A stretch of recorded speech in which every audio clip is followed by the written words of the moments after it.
सबैजनालाई स्वागत छ है। आज चाहिँ हेर्न सक्नुहुन्छ चेन छ, यो क्यामरोन गोल्डको हो। 22 इन्चको चेन छ। 58 सीसी चाहिँ यसको 58 सीसीको यसको यो इन्जिन हो। 2.2 किलोवाट चाहिँ यसले आउटपुट दिन्छ।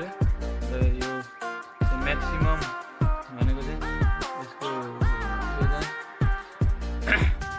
2800 देखि 3200 आरपिएममा हुन्छ।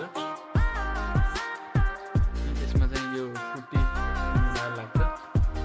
टुटी इन्जिन भनेको चाहिँ 2 स्टकको लागि मात्रै हुन्छ है। यो चाहिँ मैले चाहिँ सार्प इन्टरनेसनल नै प्रयोग गरिरहेको छु। यो प्रिमियम होला हो, थोरै महँगो पर्छ। यो टुटी र पेट्रोल चाहिँ यहाँबाट हाल्ने हो है। यहाँ चाहिँ टुटी र पेट्रोल मिसाएर हाल्ने हो। यसमा चाहिँ यो लुज ओइल, यो गियर आएर हालियो भने चाहिँ यो चेनको लागि चेन ओइल हाल्ने हो है। यहाँ चाहिँ यसको यो चोक भइहाल्यो। यो चाहिँ क्लच, यो चाहिँ थ्रोटल, यो चाहिँ स्टप अन अफ स्विच, यो चाहिँ स्टार्टर भइहाल्यो। यो ह्यान्ड क्लच, यो चाहिँ 22 इन्चीको भाटा छ, चेन भयो। यो चाहिँ यो गिन्ने चेन हो, चिर्ने चाहिँ छैन यसको। क्यामरोन गोल्ड मैले पनि घरमा प्रयोग गर्दैछु।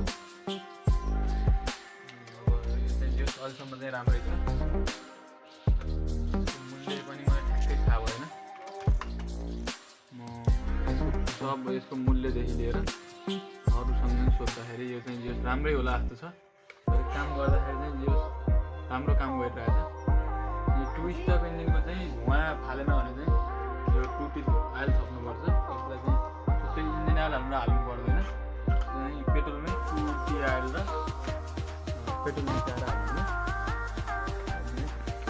यो अन अफ स्विच हो, योलाई अन गर्ने र यहाँ टुटोले यसलाई टेक्ने। यो डोरी यो स्टार्टर डोरी भयो, रिकर्ड यसलाई तान्यो।